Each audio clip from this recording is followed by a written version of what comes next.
Okay. Well, everybody, it's pretty early, but we'll welcome you to the Live with Lussetto here on October 11th. I've got Jazz pushing buttons for me. Nice green screen there, Jazz. I'll teach you. Yeah.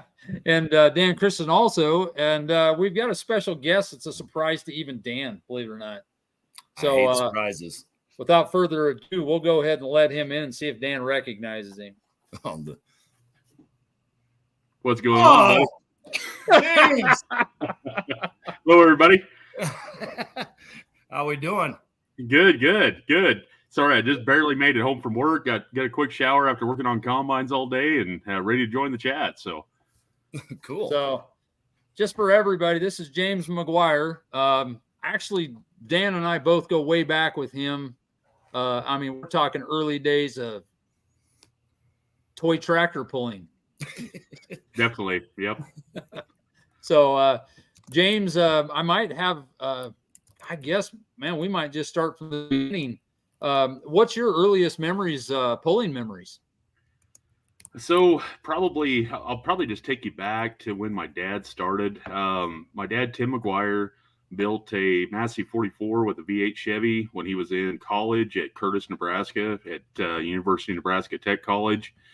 And so he ran that for a few years, and then he built a D21 that was first two-charger tractor west of the Mississippi. Don't fact check me on that, but that's kind of what I was always told. He sold that to Francis Argenbright, and that became the Entertainer that is now, I believe, is housed with Al Cook back in Indiana. So then took a few years off from pulling, bought a farm, you know how life goes. And so then the 4010 was built. Originally was a heavier tractor. So my earliest memories of pulling was going to Doug Drussel's in Garden City, Kansas, to lighten up the 4010 for the 5,000 pound class. Really? You know, yeah. I mean, I'm gonna do a lot of name dropping through here, but it's all history. Dad got to know Bill Williams back when he had the D21 down here at Walsh, Colorado. And just Bill was one of the first ones to have a 4010 out this way that was in the 5,000 pound class. You guys told me the stories that he actually had aluminum weights made for the front of it, went to Denver to the stock show, and everybody thought he was there to run the 7, and he was hooking in the 5. So just some kind of fun fact memories there. But yeah, growing up, we had the best life. We got to hang out with Lyle Nelson and Jack Carey, and I mean, there's just so many great memories of going to the polls together, and we'd all be out there on playing with the tractors in the dirt on the side of the track while our dads are going down the track having the time of their lives. So actually, what I'm gathering from this, your dad pulled quite a while before, probably before you were born, then even.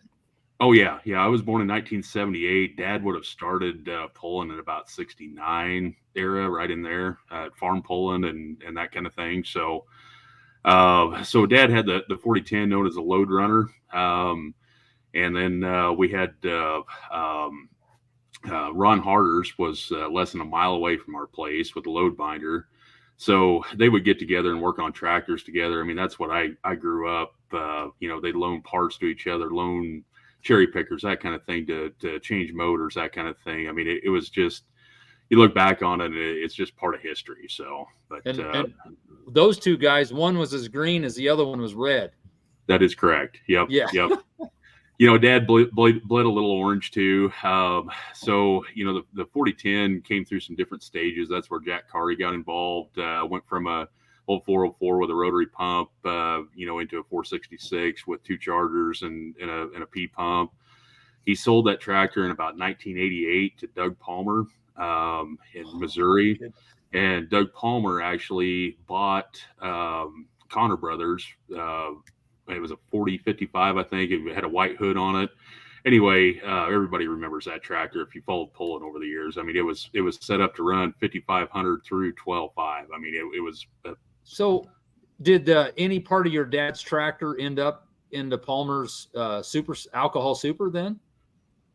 I was told that from the bell housing back, was what they put in it. Connor Brothers kept their rear end, and the original Load Runner rear end was in that tractor. When My goodness, I never see. That's something I just learned. I had no idea on. That surprised me.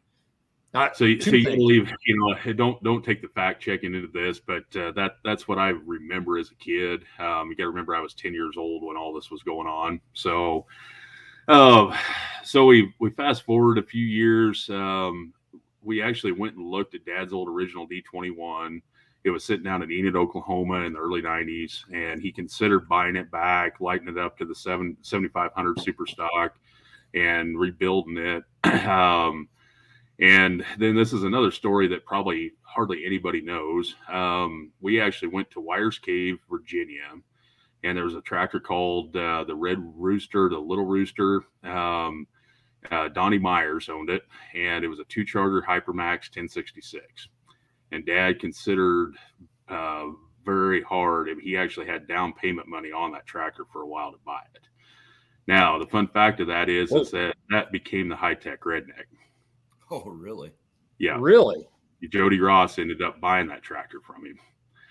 So then he got a hold of Dave Chrisman that had the 180 Alice that we eventually owned, 3-charger 301 cube. Dave had it for sale in the puller, and Dad started talking to him, but couldn't make up his mind. Tractor got sold in New York, and we actually went back there and looked at it. And then that guy sold it to another guy, and he was scared of it. And so Dad ended up buying it, and we're going to backtrack. We're bouncing all over here, but Dick Payne actually went back and got the tractor for us in New York. So I can remember that 180 coming in on the gooseneck trailer behind Dick's international truck, and we backed it off in the building and started polishing on wheels. And I mean, it sat outside. I mean, it needed a lot of work.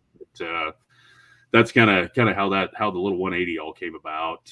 Dad was had some health issues at that time, so we didn't get out very much. We maybe once or twice a year, but he did win the state fair with it in '94, and that's kind of where we get into Dan and I meeting. In '97, after Dad passed away, I decided to bring the pulling tractor out and try to run the points for Nebraska tractor pullers and hit some Colorado pulls. And Dan and I can't remember, Dan, did we meet up at Ravan or Gibbon? Was it where we kind of hit it off? No. Well, it's a long time ago. I mean, we're talking. Yeah. We may have been dating twins, remember? You're right. Exactly. That's how we met. Yep. So that's actually kind of how we met. That's another story. But anyway, Dan kind of went on the circuit with me that year. He had a 3/4 ton pickup. We pulled the trailer with quite a bit, and so I'm actually probably the bad influence that got Dan really hooked on this sport. So I brought up Lyle Nelson a while back, and it was actually Greg's dad that told us about this. They were having a promotional pull for the state fair in Colorado, and they wanted a couple super stocks to run out there. They were going to run 2 tractors per class. I think it was an association out of California, and they were paying $500 a hook. And we're like, shoot, that's great money. We'll go out there. This will be fun. So we get out there with Lyle, and we polished up his tractor, took them both out in the infield, had them on display. I've got a picture over here somewhere of us standing by them. And of course, Lyle, he's getting up there in age by then. And he's like, well, we're out here. Let's go have some fun. Let's go whitewater rafting. So we loaded up Lyle Nelson, and I've got a picture of Dan and I in the front of a raft with the guy in the back, and Lyle's in the center, just smile ear to ear. So, but mind you, he was 70 years old too. He was, yes. Yep. So we took the 180 down the track, made a decent pull the first time, but got back to the pits, and we had oil and water coming out of the blow-by tube. I've been running on a hurt motor all summer. I knew something was going on, but I thought, well, we'll finish out the season and we'll rebuild it this winter. So I told Dan, I said, why don't you get on there? I think it's got 1 run left in it. I think he maybe made it out halfway down the track, but just lighting that 3-charger tractor up was enough to get him hooked. So anyway. Yeah.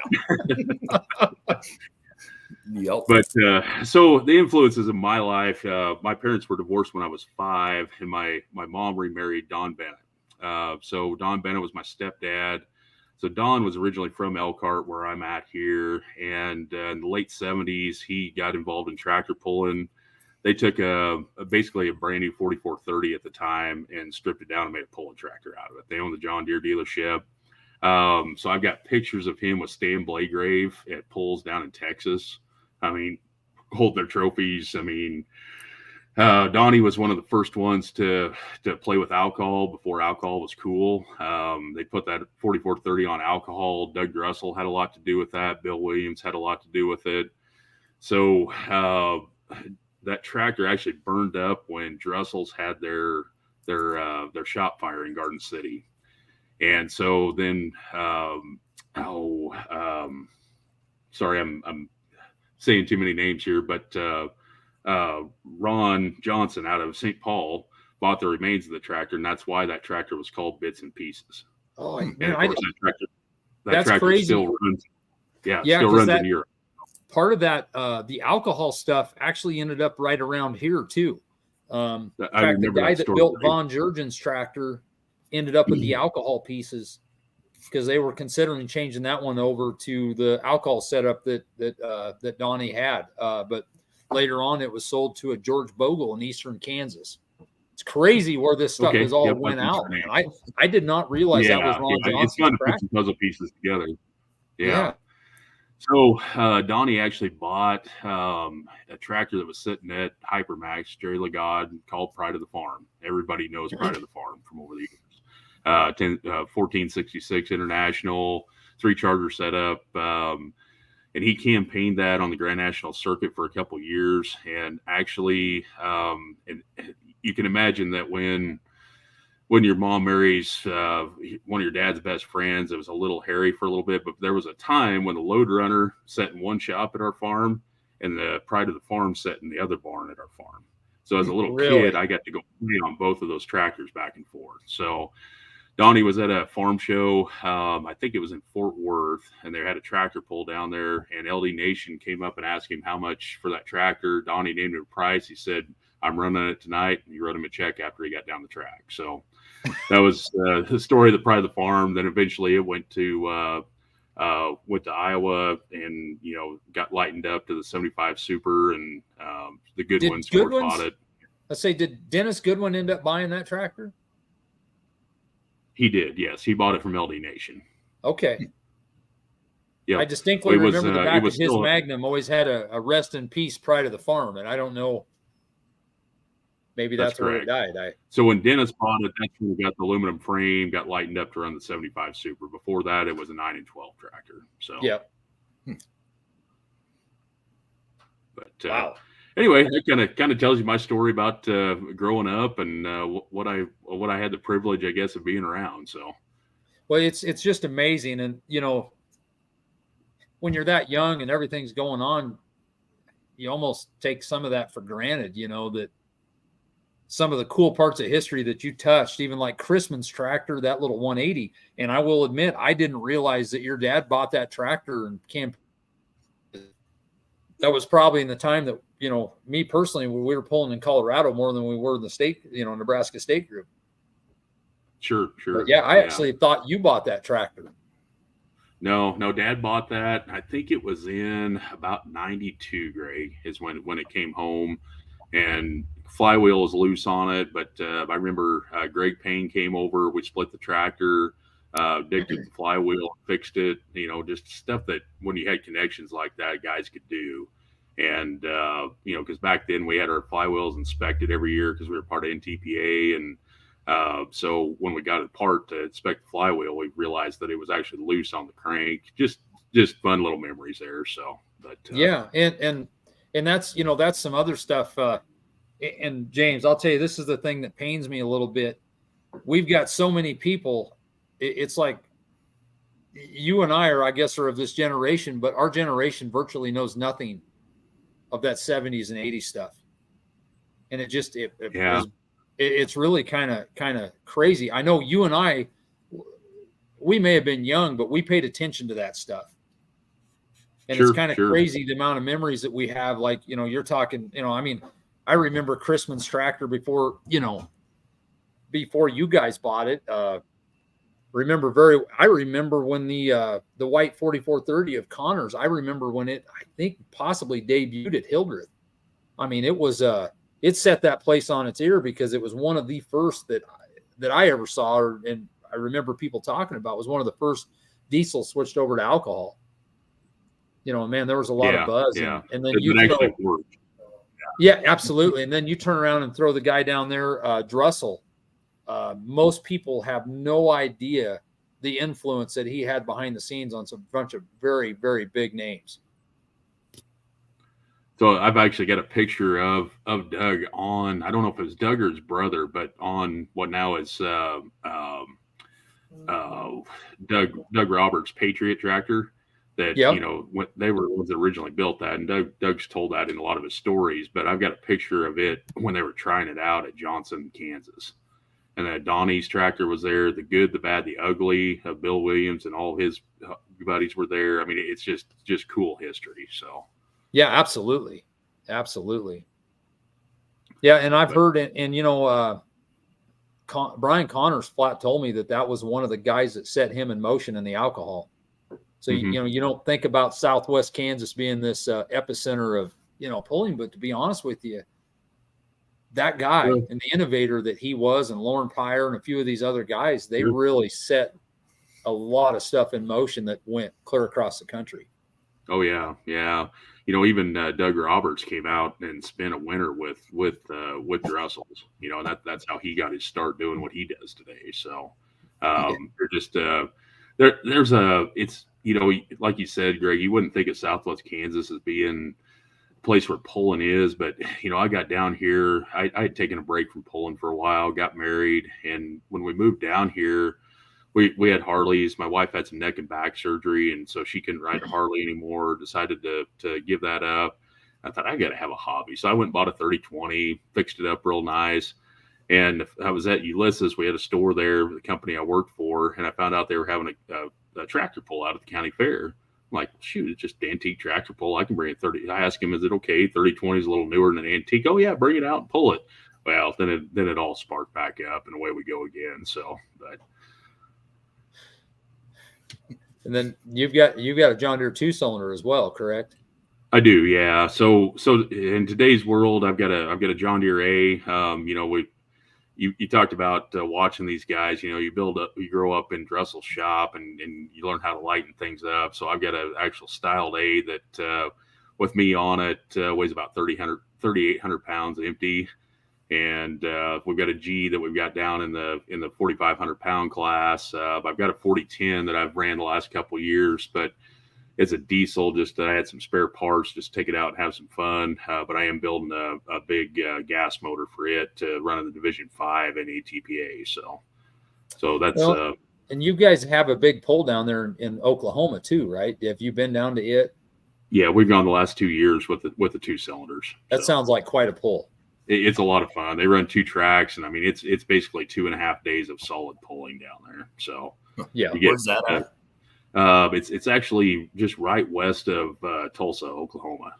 So it's all antique, but basically it's just mile per hour, and top cut or full cut tires is what the rules are. So really, yeah, it's a lot of fun. So they call it the Oklahoma Winter Nationals. It happens in late July. So now you might kind of fill everybody in on.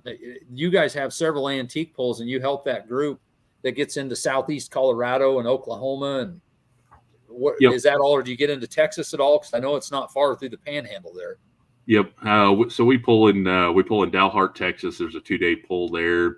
We don't really have an association as of yet. We all get along. But there's about 3 or 4 different groups, but we all get together and pull together. What's really brought it together, we had a local guy at Beaver, Oklahoma, bought a self-propelled sled. And before we were running on some pretty antiquated sleds, mile per hour was kind of limited what we could do. So something I've tried to help with the group is break it up to where we're running some mile per hour classes. That way the guys that are bringing something pretty stock in still have a chance. And us guys that have, taking a little time, soup things up, we can open them up and run a little harder. And these guys don't feel like they're, getting beat up by a tractor that we spent years putting together. So sure. Yeah. So very, very good to have, those levels like that. So you can keep those guys engaged, and it also gives the people that want to step up a place to grow in the pulling deal. Yep. And a lot of the guys have. I mean, they've we try to keep everybody on their toes. And there is some Econo mods down here.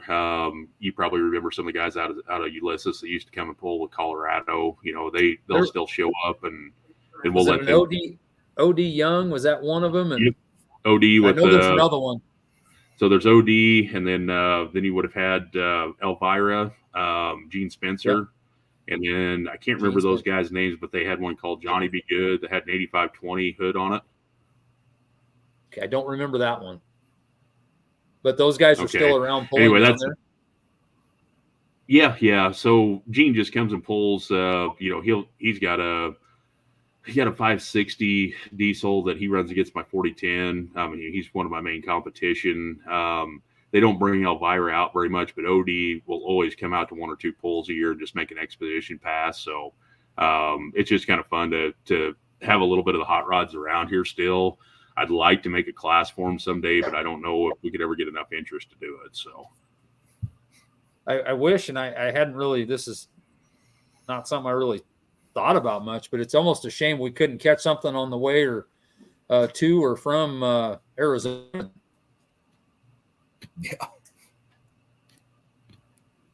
Yeah, because you guys are headed down there here, in a couple weeks? Yeah, I've got to make a couple trips, and I'm not going to lie, I don't always. I travel a little bit in the dark and at night kind of thing.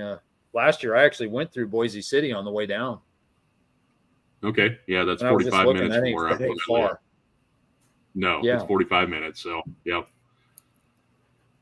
Yeah, but yeah, I would love to try to get one of these pulls big enough down here, guys, that maybe we could talk about having Heartland come down here sometime and start out with antiques, do our antique pulling, and then finish off the show with Heartland. I got to find the right venue that's got the right safety, that kind of thing. But it's on my mind that it'd be something fun to do. I put 2 pulls on in Guyman a year, but our facility would need a lot of work to be ready to host a Heartland event. So.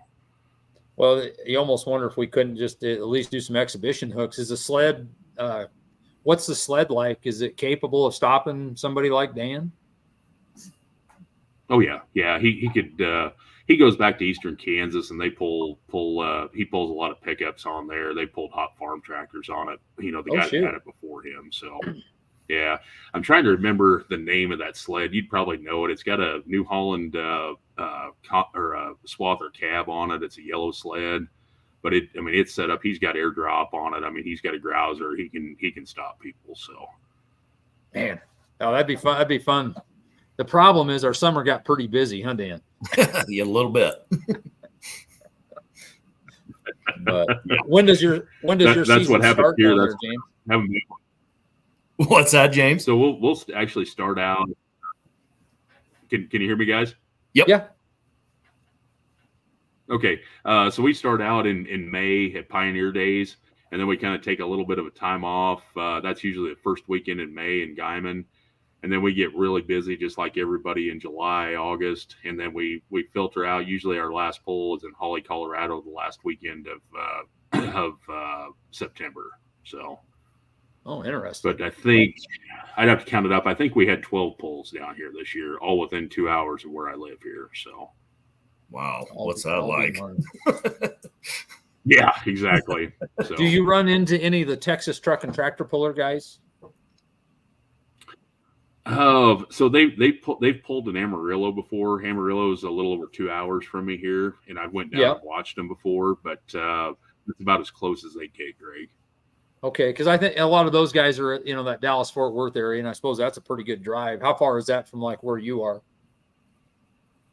That'd be 7 hours to get in that area. But like Abilene, they have a 2-day pull in Abilene, and Abilene's really, I'm going to say maybe 4 or 5 hours. And I've kind of looked up some of those guys, and a lot of them are just right east of Abilene is where they live, down to San Antonio and that way.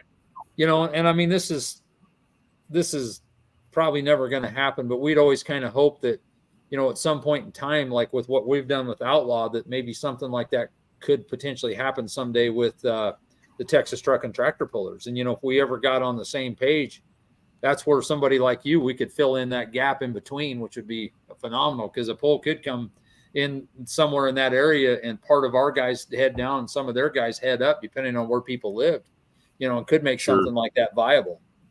Yeah. And there's a lot of similarities to their classes to what you're running in Heartland. I mean, absolutely, I know there is. There's a few little glitches there, but basically the light limited pro stock class is exactly the same in between them. So 9,000 pounds versus 85, and a 3x3 Charger versus 3x4. And otherwise, I don't know if there's any much difference. And I mean, you look down there, they've got some very nice equipment, and definitely they do. Yeah. When I was impressed when I went to Amarillo and watched them pull. I mean, there was some nice iron showed up there to pull. So yes, and then see, we've got one of our guys that's in Cheyenne. He's got ties to Dalhart. So his brother still farms in that area, and I know there'd be a handful of guys that I could see head down that direction as long as it was an open weekend. Sure. Definitely. Yeah. His nephew actually worked for us at our Dalhart location. So that's actually Jeff's son. Is it Jeff's son? Okay. Yeah, okay. Jeff Siebert's son. Because then he went to work for a farmer. I don't know what happened. I just know one day he wasn't there, but yeah, good kid. So, well, yeah, interesting. Well, small world there. I didn't realize that. Yep. So, and you work for a John Deere dealer. Is it is there like a pretty big group like most all dealers are now? Yeah, we're 21 stores. I work for Western Equipment. I actually manage a store in Guyman, Oklahoma, is what I do for a living. So. Oh, really? Okay. Yeah. It's about 40-minute drive. It's not a bad drive. So. Yeah. Yeah, I didn't know that. I'm sure you've been through Guyman plenty of times in the truck. So. Yeah. I used to spend the winters in Texas out of Hereford and Amarillo area there. So, yeah, I went through there quite a bit. Yeah. It's too bad we didn't know that, Dan, because we could have got together many times. So. Oh, yeah. It probably wouldn't have been good, but we could have probably not. But yeah. Once again, Dan is somewhat of a bad influence. Or did he influence me and turn me into what I am today? All I'm saying. It probably goes both ways. So. It might. Oh. Yeah, you look back at those days, it's crazy to think about, you guys were probably in your early 20s. Mm-hmm. Were you even 20 yet, James? No. I actually celebrated his 21st birthday with him in Council Bluffs, Iowa, and we may have snuck me into the casino with him, so may or may not. So, but anyway, yeah, that's our story and sticking to it. So, yeah, we ended up in Milwaukee, Wisconsin before it was all done. Mm-hmm. We were actually legal up there because I was your mom's son up there. That's right. Yeah. As long as you can sit on the bar stool and had an adult, you could drink up there. Mm-hmm. Yeah, we've got a few stories out there. So, but yeah. In fact, I think my brother, I thought he said he found some of the old VHS tapes when I used to record at polls and stuff like that. When I was talking to him here a couple of weeks ago, he was talking about it, I believe. So. I found a bunch of old pictures I got to get redeveloped and stuff. So from when we run around. So, out of the blue, my nephew found something surfaced on YouTube of the 97 State Fair. And really? You were there with the 180. Mm-hmm. Now you had quite a mishap. That was the first block I ever saw separate in person. What year was that? That was 97. Yeah. It was, so after we got done at that, we had basically, I think we had 2 weeks, 10 days, something like that in between that Colorado poll. Yep. And had to go to the state fair. So we came back and rebuilt the motor. We spent a lot of late nights over at Payne's shop and a couple of quick trips to South Dakota. And this was actually before Harry's Heads was working on pulling heads. And hey, you guys are talking about Wisconsin people drinking, eh? How's it going, Jason?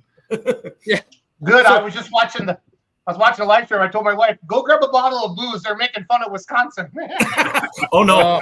We weren't making fun. We were having fun in Wisconsin. We were having fun. Yes. Dude, I don't care. I just had to do that. Have fun. Well, Jason, I'll tell you this: we've had a history lesson tonight in old tractors. No, it's awesome. It's awesome. So, did you actually were you dealing with Dan Harry at the time then? Yeah. So he actually took the old head. The head was junk on the tractor. So we had an extra head, and we had him. He didn't have a lot of time, and so the story goes on that tractor all summer long. Dave Crisp has always told me that tractor would run 150 to 60 pounds of boost down the track. Well, it was running 120 to 30 all summer, so I knew I had a hurt block, but it kept running. And so we got it all put back together, got it fired up. We got to Lincoln, had hose blow. We were out at I think we ended up out at a truck stop to get a water hose fixed so we could get down the track. We think we ended up in the open classes when we finally got it to light. And anyway, got about halfway down the track, and all I remember is seeing the middle of the hood just punch up, just basically just like that.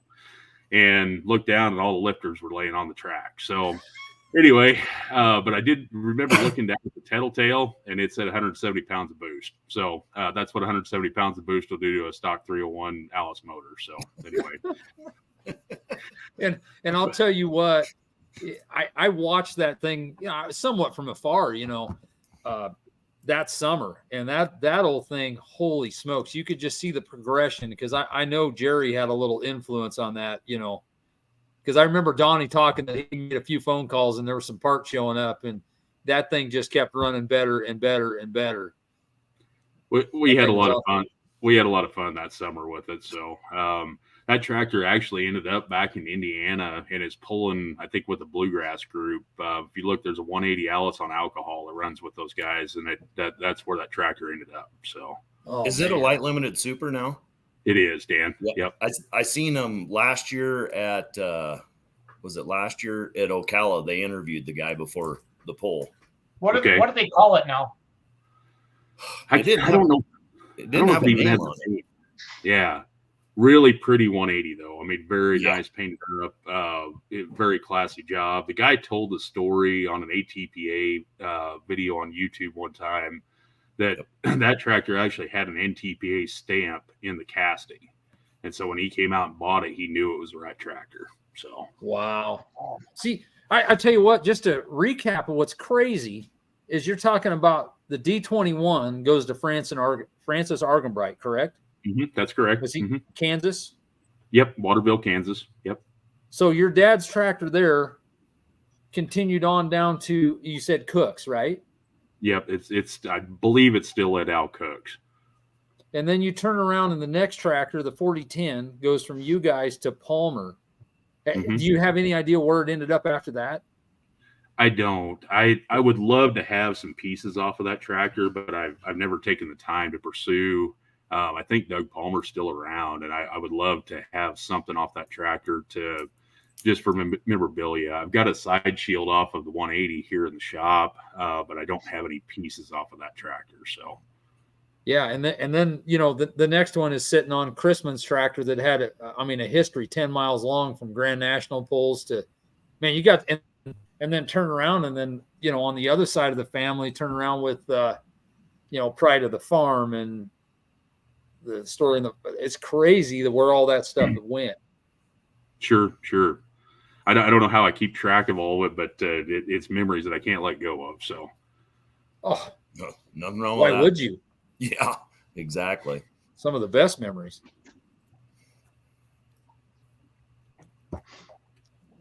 That's, I don't know, crazy. It's again, like I said, we were living the best life, and I know we were having fun, but man, we didn't really know, Sure. Well, it's great that we've all kept in touch, and I got to tell you a real fond memory was going up to let's see, it's hard to believe, Greg, that this has been 5 years ago that you invited us to come up to Holyoke and Imperial, and so Donnie, my stepdad, was still alive at that time, and he came along with me, and my 40-20 and my A didn't quite meet the rules, but he said, hey, just come up and pull. I know you got the right safety equipment. Let's just have a good time. And at Holyoke, got together a bunch of the old pullers. Vaughn Jurgens' wife, Gail, was there to represent Vaughn. And I think we had Carl Schneller. You could probably fill in some of the blanks here. Jack Kari was there. Leon Atkins, yeah. So we got to have a great time with you guys pulling up there that weekend, and Donnie hadn't been feeling very good, but man, his attitude was way different on that trip. And we actually talked about on the way home.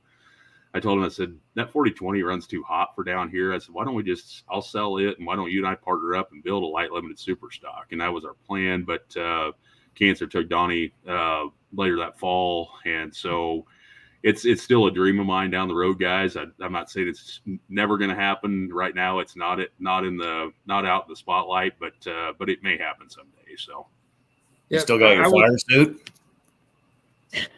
Yes, I still have my fire suit. So, well, you need to get your ass up because I owe you a run or two. We'll do that sometime. So you better. We need to pick a pull. I know you guys run a few antiques at a few of the pulls. You need to let me know, like Imperial or something where you're going to run a few antiques before Andy. We just run exposition. We'll bring our hot rod 2 cylinders up and come and start the show off or something and just have a good time for old time's sake. So that Ashton pull would be phenomenal. Wheat harvest is a little hard for me to get away for that one, but I'll see what I can do. So that one and Palmer would be another one that I'd guarantee you. And also, and I don't know exactly the connection, but is Matt like an uncle?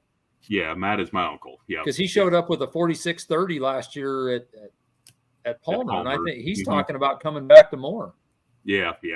Matt loves to go pull. We used to go up and pull at a little pull at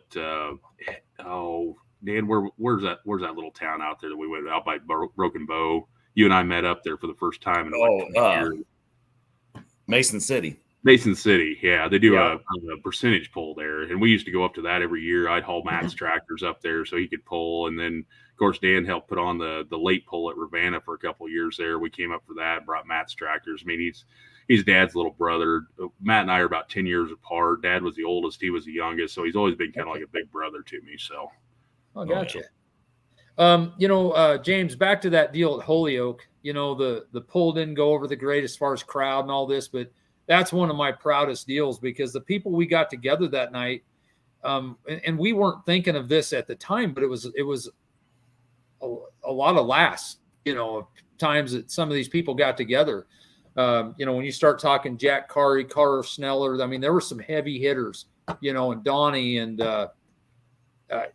Bill Swartz was there, who's still active, and my parents. And I mean, it was, it was crazy. And you don't think about it, but even Jack Kari, he caught us later. And I don't know how many times that man thanked us, but there was none needed. It was just great to see those guys again, because I've got so many stories that it's just unbelievable to think, and I got this from the other end. I talked to the guys with Solid Junk. Why I can't remember the names right now, but they had come out and set up Leon Atkins' tractor. Really? Ron Perry said that they're super people, and they stayed with them at their house for the weekend. They set the tractor all up, and that was a beautiful version of Solid Junk that, Solid Junk is famous everywhere. But they probably didn't realize that, there was a shiny version of that thing out here in Haxton, Colorado. Sure. That thing was it Dave Stengel? Was that the other one, Greg? Yeah, Dave Stengel was more the driver. Ron Perry was kind of the mechanic and the guy behind the scenes. Absolute character. Sure. Where was Ron Perry from? Indiana? Indiana. And I can't think of the town right now, but I think Southern Indiana. That's the transmission that's in my tractor. Yeah. Well, he was the guru behind Solid Junk. I'll be darned. So actually the Dad's 4010, the load runner, and the 180 from Chrisman both had a Ron Perry transmission in them. So. Oh man. He was the guy to go to. I mean, there was no Atlas tractor back then. There was no, you just didn't have the names that you've got today. You had to find those one-off guys that would build that stuff. So Well, another one of my favorite stories was Ron Harder's. You know, as a young kid, he had that 460, and I mean that thing was tough. it was. That goofball literally signed up to take college classes at some place in Grand Island, I believe, so he could go in and use their machine equipment and made custom gears for the load binder.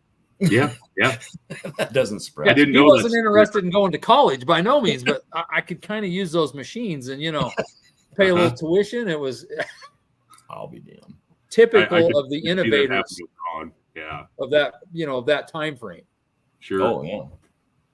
I mean, if you looked under the hood of the load runner back in the day, guys, there was Craftsman sockets welded to a strap to hold something in place. And I mean, just it's stuff that you just, you know, and honestly, if you looked under the hood of Lyle Nelson's tractor, there might have been something even worse than that holding something on. But they went down the track and they were cool. So, but Yeah.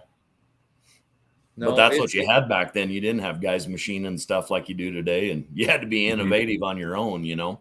yeah, Well, and it just wasn't possible, you know. And we had another great story of a Doug Nelson from Wayne, and that's a little, you know, he was more of a 70s guy. They broke something out on a Western circuit, and those guys went up to the local case dealer and literally went through their salvage crap that they'd thrown out and found sleeves and some stuff to get that tractor back together. They were out pilfering stuff at midnight trying to get that tractor back together. yeah. That was They a cool. did. It was a cool days about stuff that, I mean, those working all night. I don't know how we did it, but we, you know, I remember, Greg, back when you and I were pulling against each other that summer I ran the 180, that you'd break something and Ivan Miller would come up to me. He goes, "Oh, he'll be back tomorrow. It may be bad, but he'll surprise you. He'll be back at the pull tomorrow." So Yeah. Different time. Time.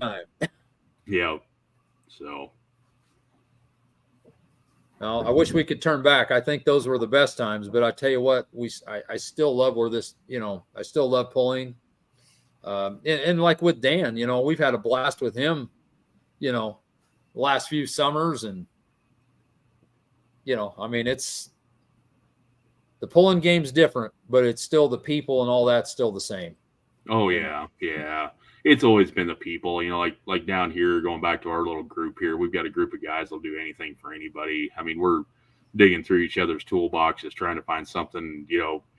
The old antique tractors, they die, or there's things happen on them, and we carry parts around. It's like, here, what do we need to do? Let's get you running so you can at least go down the track. And so, but You bet. But no, I think it's really cool what you've done with the Heartland group. You know, trying to make the pulling a little more affordable. You know, there was a time when things were getting a little out of hand, and I know it's not cheap, guys. I get it. Otherwise, Well, I'd have it out there right now. But the classes, we're putting a few limits on the classes so things can't get too carried away. And you know, really, when you get out there, you know, the crowd, if there's smoke blowing in the air, if there's loud noises going down the track, it really doesn't matter how much horsepower they have. You know, it's all about, you know, making the fans enjoy it so they'll come back and pay for a ticket. So, Well, the thing I'll expand to that or add to it is the thing that is extremely important to me is to keep it going out in our areas, because pulling, you know, a lot of people don't realize the pulling that went out in this area, even now. And, you know, there was pullers from Oklahoma, Texas that, you know, I remember that's one thing I loved about Hildreth, Nebraska is, you know, you'd see all these guys show up from what is it? Roby Watson had probably one of my favorite John Deeres, as much as I hate to admit that back in the day when I was a kid. Me too. Tommy Love rolled up with the blue 1066. I'm like, man, who would paint a 1066 blue? But that thing stuck in my mind forever. You know, Sure. in Blade Graves, when they had both tractors, you know, the Red Horse and what Red was Thunder. the Red I think Thunder? it was Thank Red you. Thunder. Yeah. Yeah, you know, there was a lot of stuff. You know, Well, and Arnold Baker with his 180, he always ran tough in the 5 Super back in the day. You know, Did you hear the story where that tractor come from? I didn't know. I didn't know this until just a few years ago. That was the old Bassett Hound. of Was it Jim really? Puckett's. That was Puckett's tractor? Okay. Yeah, small world. Wow.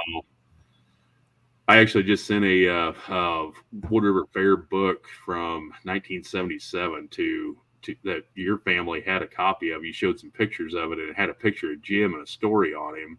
And I had a spare because my dad helped put that pull on, and I sent that to Jim the other day. He should get it Friday. So anyway. Oh, that's awesome. We had Jim on here too. It was great to hear a bunch of those stories, but it's like I said, part of it that I'm a little disappointed is we're starting to get a gap, and I don't know if you saw on Pull Off the other day, somebody asked a question about when the weight classes raised and what they originally were. Mm-hmm.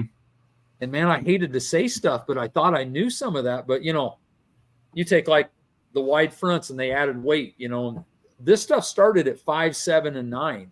I know. And I mean, the old days of the single wheels and I mean, the crazy stuff that you got down to 5,000 pounds.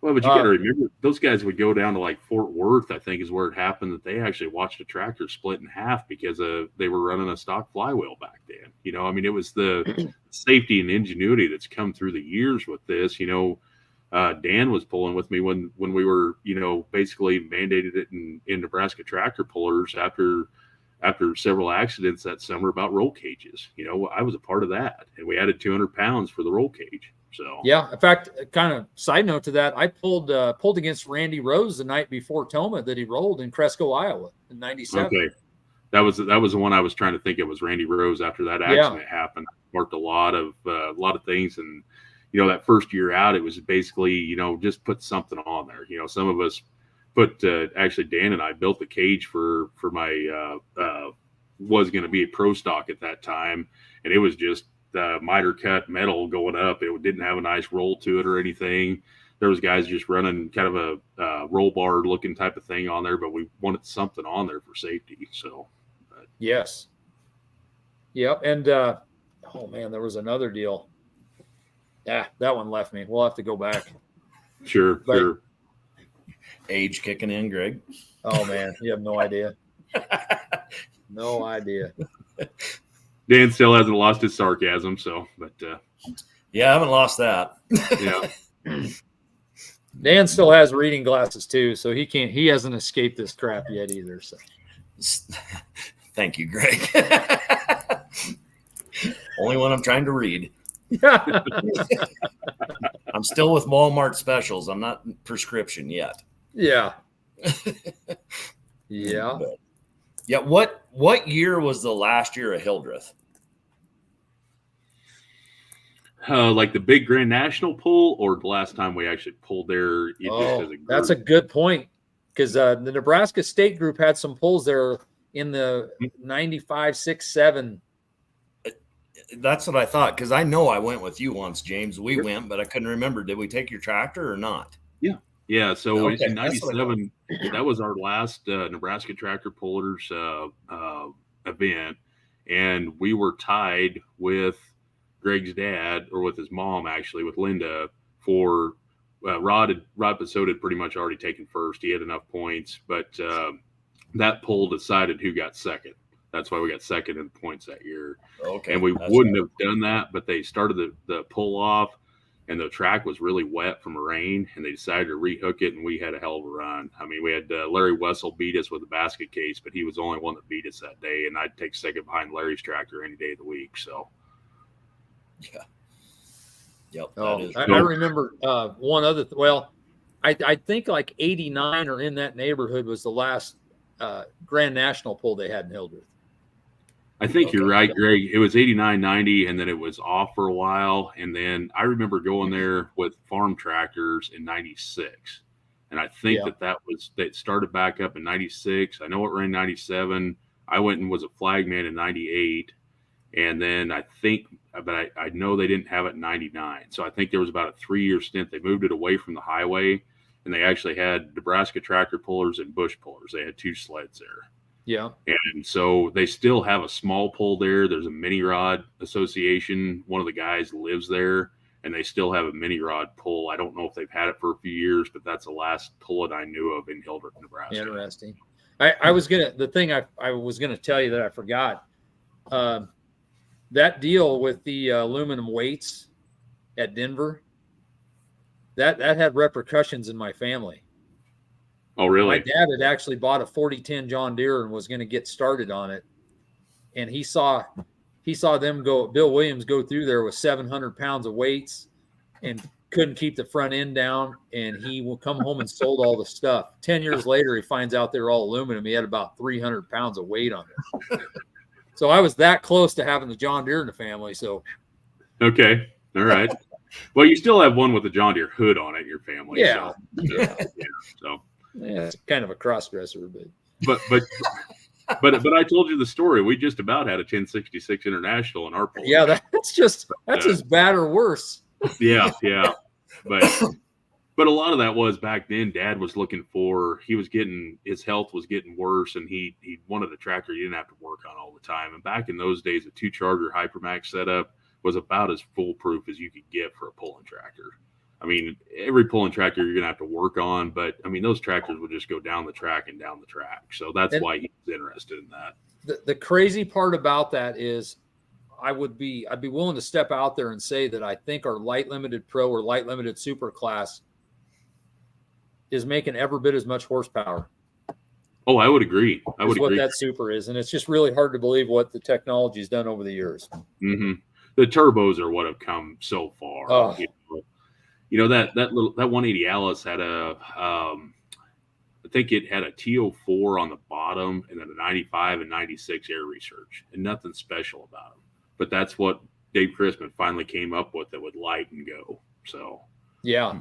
Well, and see, and that's the other thing too. You look at the specialty stuff that goes in. I mean, anymore today, the turbos, they're custom one-off stuff. And you look at those days, those guys were scrambling and all jokes aside, my dad has a folder with like compressor flow maps and stuff that they actually went to work to size their own turbos, you know. Sure. And it's kind of crazy to think about that, you know, today, you know, they were buying that off the shelf stuff. And today, I mean, it's some pretty custom exotic stuff that goes on. Oh yeah. You look at like the Apex turbo and see that there's no more rough edges. It's all this perfectly round. It makes sense, more airflow. But you know, I keep up on this stuff and watch. It's like, man, if we'd have had that stuff back then, we'd have really broke some parts. So yeah, put some parts on the moon. Yeah.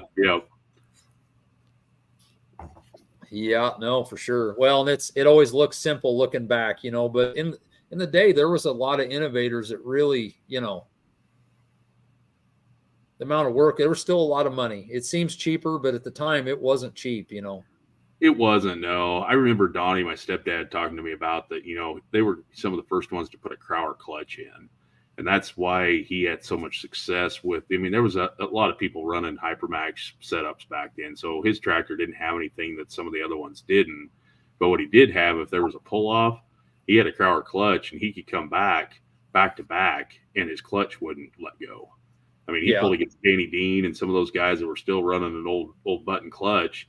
Well, they were splitting those tractors in between every Grand National hook and putting a new clutch in them back then. And Donnie was one of the, I'm not going to say he was the first, but he was one of the first ones to have a Crowder clutch set up in a Hypermax setup. What year do you think that was? That would have been around 1980. I think he bought that tractor in 83.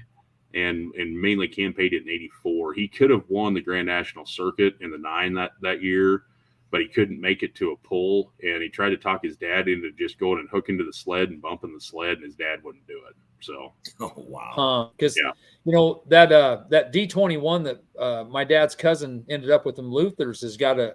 I mean, it's a really dated Crowder. Okay, it's sure. Red anodized and I mean NTPA stamped, and it's it's pretty cool looking at that stuff because it's just. And that Crowder thing that was actually kind of a Lauren Prairie deal that got that started. You mentioned Lauren a while back. Lauren was into drag racing before he got into tractor pulling, and they ran a lot of Crowder clutches, and he thought, well, why can't we run a Crowder clutch in a pull-it tractor? So right. So, and then it took Drussel doing the machining, and they got together like, yeah, we can make this work. And so they put a Crowder clutch in a pulling tractor. So, well, I understand Lauren built the first set of aluminum wheels and then Drussel's kind of took that over and perfected it. And Yeah. talk about Yeah. another big change in the industry. I've got a picture of that. It was on Lauren had a modified tractor, and it was painted Steiger green, and it had that first set of aluminum wheels on it. So yeah. But and his first sled was actually, but it eventually got painted up to be the core sled that we remember as kids. But it was originally painted Steiger green. He used to paint everything Steiger green back in the day. Really? Yeah. I honestly don't remember that sled anything other than the Coors Light colors. Right. Yeah. But yeah, originally it was painted Steiger green. Those pictures from Johnson. I'll send you some pictures of that deal. But that'd it be shows cool. Lauren I on the appreciate sled. that. You could tell it's Lauren sitting on the sled as a young man, and there's several Donnie's 4430 hooked to it. Dressel's hooked to it. I mean, it was just pretty cool looking at it. So and that sled's still around. Really? Isn't it in California? It was, yeah. Okay. The MLM or somebody in California had it, but then later I think it ended up with. I'm not so sure it's not at Chaos as a test mule. Really? Wow. Yeah. Okay. It was pretty far. It was always my dad's favorite sled to pull on, and not just because Lauren were. It was my parents' favorite sled as well. Yeah, there was a weight balance to that sled. It would let you get up and going. It wasn't like pulling a boat anchor out of the ground, and it was smooth, and so. But yes. So. Well, awesome. We may even have to do this again sometime, James. Yeah, I think we're probably running out of time. I don't know what your time limit is, but I see we got 56 minutes live here. So, but, yeah. I actually have to go at 7, Dan. So, never mind. I got talked into being on a bowling league with my cousin, and I don't get to do a lot of stuff with him anymore. Where else, So you're gonna get all along in the two. So yeah, good thing it's not far. Yeah, make fun of me all you want. Sometime, if you guys want to, I can dig out a bunch of the old pictures, and we could actually do one where I could get set up where I could show you pictures on here, and we could show everybody some of the old pictures from the old times. I'd kind of get them organized. Dan, I know it's a drive, and you want to do shop tours. I could do it. We should do that. We could do that. Look, his shop's big enough. We'll be all right. His shop? Well, the one I've actually got two shops, guys. So there's actually two different ways. Now you're just bragging. Yeah. Well, when you look around in here, I don't know if you guys can see. This is kind of a bird's eye view of my shop in here, but there's no pulling tractors in here. They're all stored up there. But something that is kind of cool. I'll see if I can get that on there. You can see there is my pedal tractor. It's the load runner from when I was a kid. I'll be damned. That is cool. Yeah, see that up on the wall. That's awesome. That was all painted up. And we used to haul that around to the pulls. You were talking about us playing on pedal tractors and pedal pulls and stuff. So anyway, but there's another guy that we may have to get actively see if we can catch up with. There was a Lee Potter that was really instrumental in the Hildreth pull. Do you remember him? Yep. Lee's still around. So my mom remarried a guy that farms south of Minden, and he's friends with Lee. So Lee is still around. So we've talked to him a while back. We used to stay with him when we went out there, and we had dang good times. And I don't know if you remember the pedal track, but he always had some with was it chainsaw motors or some kind of 2-stroke motors that were just crazy. Really? Oh yeah. Hildreth was just. Like you talked about, you'd see all the big names come in there. I mean, you had Connor Brothers show up. We had Gardner Stone show up with 4 T55s that year. It was one of those last years they had. This little kid seeing that pull on the track and blow down through there. I mean, who sees that in a town of 600 people? So there was no way that was 600 people. Was it really? Yeah. You'd have to look it up. I thought it was smaller than that. It may be smaller than that, Greg. It's not. I'm going to have to look because, that thing was crazy. And I love the sign. And I will tell you, Hildreth is a place you drive in one road. And you have to drive back out the same way you came. And I drove there. It's been about 6-7 years ago. And that sign's still there. Do you remember the sign? Yep.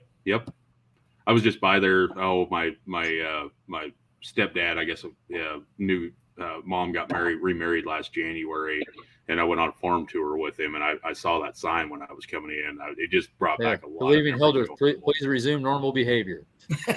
Yep. All right. Well, I got to bounce. James, thank you so much. Hey, thanks for having me on, guys. We may have to do a shop tour. I'm game. Come on down anytime, guys. So yeah, that'd be fun. All right. Thank you, guys. Do you go through Boise City to get to you, right? What's that? What's that now? Do you go through? No, you'd come from Boise City to you. Yeah. You're in Elkhart, Kansas, right?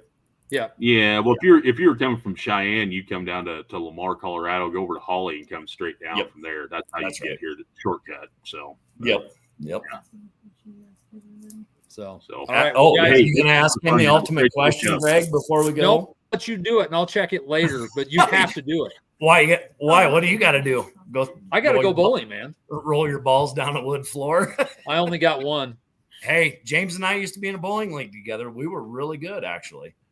After we stopped in Waterloo, Iowa on that trip and got new balls. So that's right. We wore our balls right, guys, out on that trip, so we had to get new ones. All right. Exactly. All right. Well, I'll let you go, guys. Oh no, James, you're not getting off that easy. You got one. I'm not getting off that easy. Okay. What's that? Okay. Go ahead. Any tractor, any track, where and what would it be? Okay, so I would take the original Connor Brothers white 4055 at Hildreth. So fair enough. Yep. I like it. That would be it. I know it doesn't blow smoke, but that thing as I was a kid just blew me away when I saw it run. So yeah. Oh, I'd love to run an alcohol tractor just once. Yeah. Yep. That would have to be it from all the tractors in history. So yep. No, I don't blame you. So what's yours? Mine? You asked me, so yeah, what's yours? You know, the first tractor I ever remember was Art Arfon's Green Monster. When that thing come on, I think maybe it was Wide World of Sports maybe back then. I mean, that you always run in the living room and sat with Grandpa and watched, but God dang, today, I don't know what it – to be honest with you, I'd like to run Gary Whiff's Deer Fever. Yeah. I don't blame you. You're on the old tractor, so you might as well run the new tractor. So. Well, I'm trying to get him to run his old one, and he told me one night, well, I'll just switch your rides. And I said, no, I can't afford that if something happens. So sure, I get that. Yep. But I do want to get him on it. So sure. Yep. That'd be cool. Yep, it would be. We stay in touch and talk quite a bit. So I saw some of the pictures where you had the old with the new. That was pretty cool what you guys did there. So Yep. Yeah, and that was his idea. I was sitting in the trailer, and next thing you know, my tractor's leaving. And I look and it's Gary pulling it with his side by side. And I'm like, I guess we're going to take pictures now. Yeah. I guess he knows how to put it in gear, knows all the tricks to it. So anyway. Yeah. So anyway. Well, thanks for coming on. Good seeing you. Yep. Let's stay in touch. So yeah, I'm gonna get those pictures redeveloped and get you a set sent down to you. And I've got a bunch of them too. And I've actually that VHS tapes you were talking about, that 97 season. I've still got that. I need to get that put on a CD. So that would be cool. Yeah. So that's back when I had a mustache. Yep, you had a mustache. You were super skinny, and I was too. And so a little bit different time. So, but no kidding. So definitely good times. Well, you take care of yourself. You too. Yep. Good to see everybody, and have a good night. You bet. We'll see you all next week.